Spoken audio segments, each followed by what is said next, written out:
All right, so today we're going to go over the top 5 biggest mistakes that you want to avoid when buying a home here in the city of Menifee. We're going to go over some things that I think are a little bit more nuanced that a lot of people don't necessarily pay attention to, but I think are super important. So let's go ahead and get into it.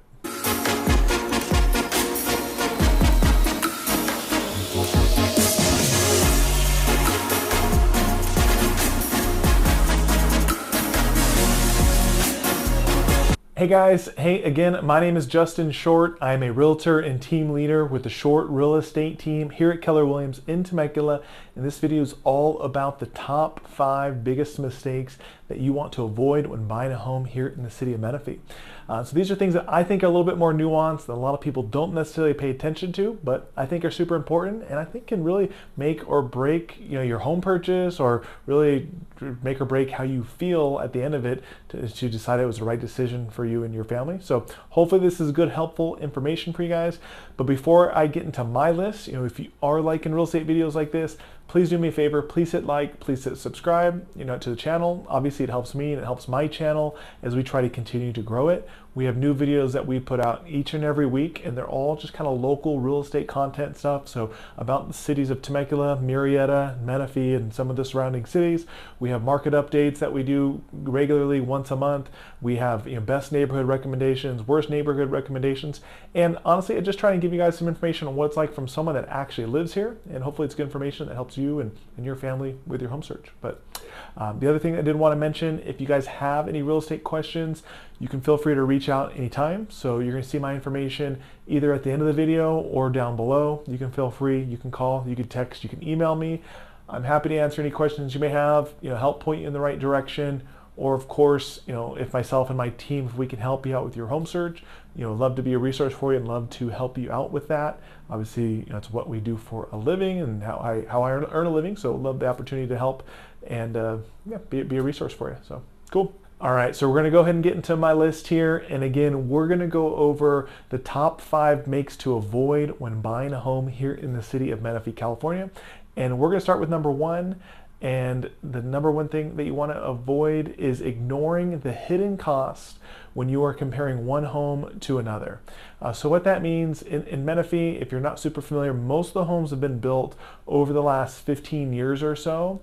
And what that means, some of them are going to be a little bit older than that, but that's like the majority of the city, right? And because of that, different areas and different neighborhoods and different parts of towns are going to have different tax rates and different special assessments, or sometimes you'll see them referred to as mellows, than other parts of town. So what that means is, let's say if you want to buy a home in Menifee, and let's say you want to buy a $600,000 home. Okay, great. You might look at 2 different homes. They're both priced right at $600,000, and one of them is in a low tax neighborhood with very low special assessments. And let's say that's like 1.2%, and then the other home is in a high tax neighborhood with high special assessments, and let's say that is 2.2%. Okay, so it might not sound like a big deal, but that second home has a 1% higher tax rate.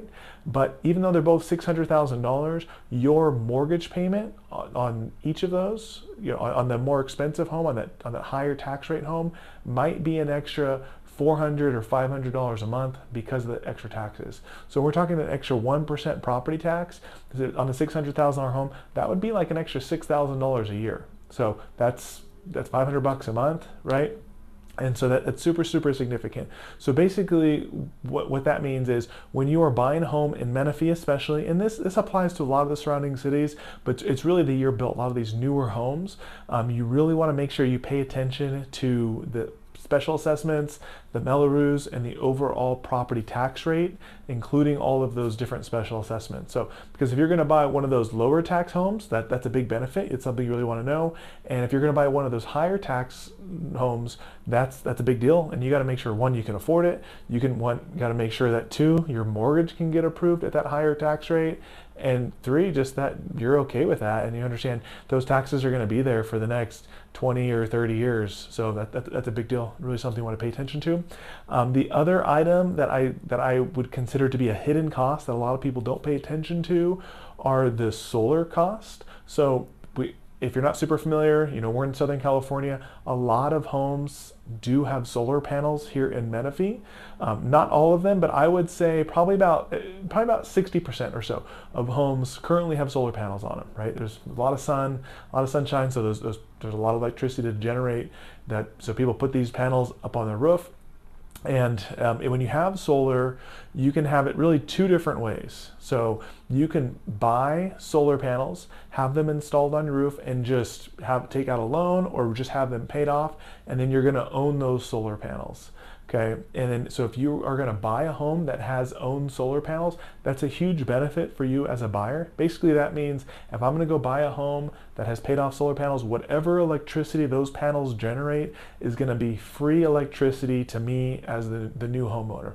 That's a huge benefit, right? That might save you $150, $200, $250 a month in free electricity that the home's going to generate for you because of those solar panels. That's a great thing, right?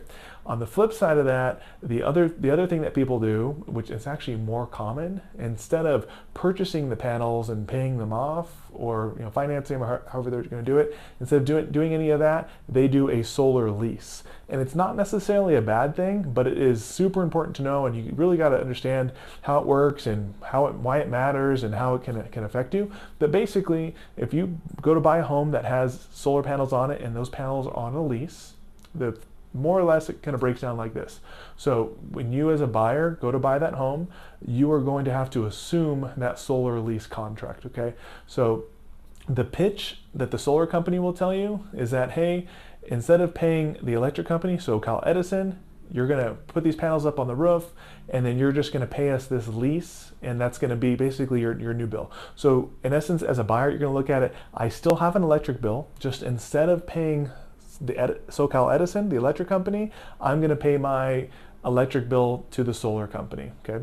And the pitch is that, hey, the solar company is going to charge you less per kilowatt, right? They're going to save you 5 cents a kilowatt, 10 cents a kilowatt, whatever the pitch is, however much they're going to save you, right? And so in theory, they're going to give you a lower bill for that solar lease, so which can be a really good thing. And there's a lot of advantages to that. I have solar on my house. I think it's a big benefit, but it has to be in the right scenario, okay? So because what happens, and I see this a good amount of time, let's say you guys I live in Menifee, let's say you want to buy my home, and let's say I have a solar lease system on it. And let's say I have 5 kids, I don't have 5 kids, but let's say I have 5 kids, I work from home, my kids love video games, and we are a very, very high electric usage family, okay? And let's say before I had solar, I had a big $500 electric bill every month, super expensive, okay? So in that case, it makes sense for me to go out and lease a solar system, and they're gonna tell me, hey, I'm gonna lower your bill from $500 a month to $280 a month, because you don't have to pay for these escalation premiums with the rates and all these things, but whatever. It's gonna save me a lot of money. I'm gonna save a couple $100s a month. For me, I think that's going to be a no-brainer, so I'm going to sign up for that lease. Okay, great. I have that lease for a couple years. I decide to sell my home. You want to buy my home. I have a $280 solar lease on it, but you, as a person that's going to buy my home, you might be single, or you and your spouse live together, right? So you don't have a family of 7 living there, right? And you work 8 hours a day at an office somewhere else, so you're never here during the day, and you don't really like computers, you don't use much technology, anything like that. So in essence, you're very, very low electricity usage family, right? Household. So you're a low electricity household, and I am a high electricity usage household. My lease is locked in at $280 a month. If you want to buy my home, you must assume my lease and take on that $280 solar bill. Why that's a big deal? Because your current electric bill might be like $100 a month because you're very low, right? But you're going to be obligated to take on my lease. So you do have to kind of match up a little bit, right, with the person that you're taking over the solar lease from. There are a lot of benefits, but each lease is different. Each solar company is different that you're going to assume the lease through. The rates that they charge are each going to be different. So there is a lot of nuance that you really got to look at. And just because a home has solar doesn't mean it's this great big benefit. It can be a good thing if they're good lease terms and they kind of match up, or if they're paid off solar panels, it's going to be phenomenal, right? It's free electricity, so it's going to be a big thing for you as a buyer. That's something you really want to pay attention to. What type of solar? Is it paid? Is it leased? Does that lease that's currently set up, does it match up with me and my family's usage, or are we compatible? Because if not, that might not be a home that you want to buy. Okay. So that was kind of, I guess that was long-winded, but number 2 on my list of mistakes to avoid is not paying attention to homeowners insurance rates. So if you guys are not familiar, homeowners insurance rates in the state of California have gone up a lot, and there's been a lot of changes over the last like 8 years. Okay, there's a lot of big homeowners insurance companies that have stepped out of the state of California. They're no longer writing new homeowners insurance policies, and it's a lot of big companies. So it's like State Farm and AAA and other, nationwide homeowners insurance companies. They're no longer offering homeowner insurance here close by. Not only that, but with all the fires that have happened in California, especially the ones over the last couple years, there's many areas that are considered a high fire zone, which basically means that there's an extra fire insurance that you have to have. And sometimes you can only get that through the state of California, through the California Fair Plan. And basically what that means is you might have very high homeowners insurance on the home that you're wanting to buy.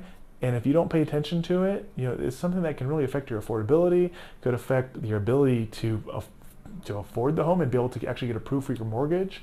And it's something most people don't pay attention to a lot of times until it's too late. So typically what I recommend to people, I have a great insurance broker that's here local that I get my clients in touch with, and I recommend that they do a comparison with him. You can look at some other companies, but they'll shop 30 different companies and hopefully be able to get some type of a decent rate for you that's not super expensive. But to give you some examples, locally, just here in Menifee, I've had clients buy homes that are in like a low fire area that I would say are a very reasonable homeowners insurance cost. It might be like $2,000 to $2,500 a year, maybe slightly more than that. And then I've had clients that are trying to buy a home that was in a high fire zone, that they're just a normal tract home. Their homeowners insurance might cost more than $5,000 a year, right? So that's $5,000-$6,000 a year for homeowners insurance, including that extra fire insurance. So it's a big deal. It's something you want to make sure that you pay attention to and that you're mindful of when you are buying a home, and just making sure that it's affordable.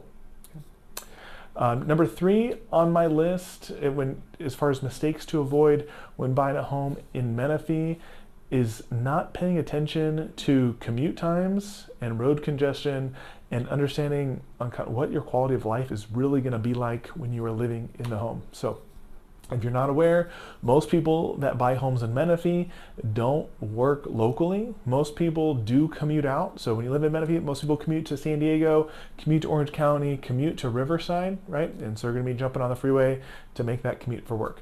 If you're lucky enough that you can work from home, or if you're retired, then that's obviously a big plus, right? It's going to take away one of the biggest pain points from people, and that's getting stuck on the freeway in traffic. But if you are going to have to make that commute on a regular basis, you really want to pay attention to what that commute looks like at rush hour.